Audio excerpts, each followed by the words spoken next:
ॐ सहना भवतु सहनौ भुनक्तु सह वीर्यं करवावहै तेजस्विनावधीतमस्तु मा विद्विषावहै।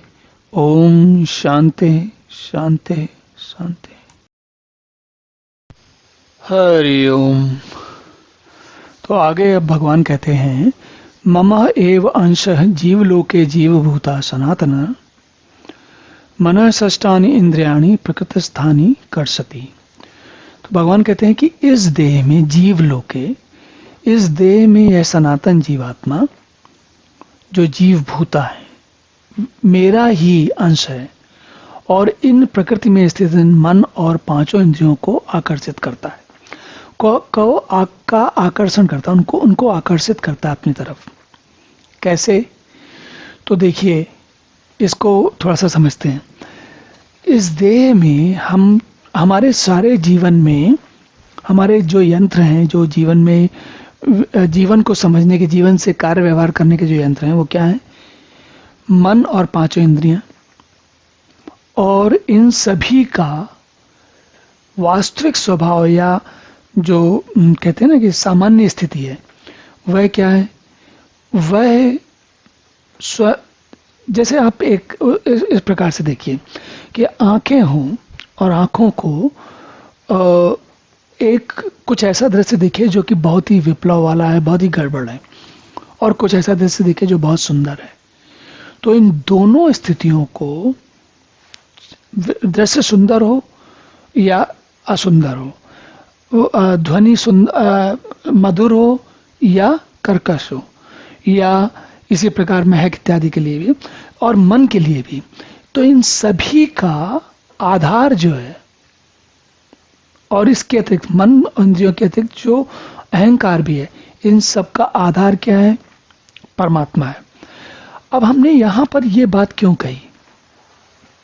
ये बात इसलिए कही गई क्योंकि अब आप वो पुनः अपना अश्वत्थ वृक्ष, जिसकी की मूल जो है उल्टी ऊपर, सबसे ऊपर जड़ है, उसका ध्यान करिए।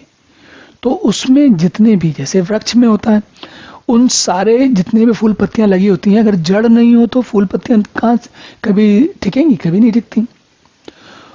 तो वो सारी शक्ति, अपना आधार, अपना अस्तित्व जड़ों से ही लेती है, पूरे हर वृक्ष का। तो यहाँ पे भी भगवान वही कह रहे हैं कि ये जो है छहियों इंद्रियां, मतलब षष्ठानि इंद्रियाणि, 5 इंद्रियां, कर्मेंद्रियां और एक मन, ये सभी के सभी कौन?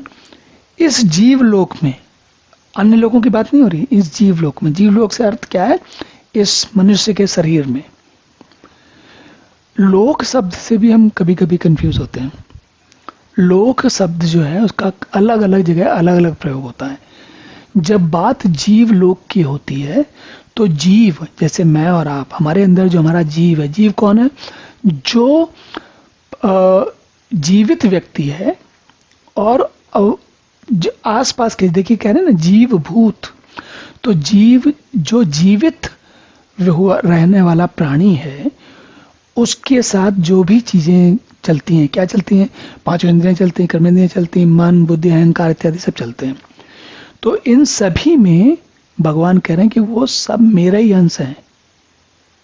फिर से अश्वत्थ वृक्ष को याद करें। जड़ और पत्तियां, पत्तियां क्या जड़ का अंश है कि नहीं है? अगर जड़ ना हो तो पत्तियां होंगी नहीं। तो इसीलिए जो इस जीवलोक में जितने भी जीवभूत हैं, जितने भी जीवात्मा हैं, जितने भी प्राणी हैं, वे सभी परमात्मा का ही अंश हैं। चलिए अब अगला श्लोक देखते हैं। ओम पूर्णमदः पूर्णमिदं पूर्णात् पूर्णमुदच्यते पूर्णस्य पूर्णमादाय पूर्णमेवावशिष्यते। ओम शांति शांति शांति।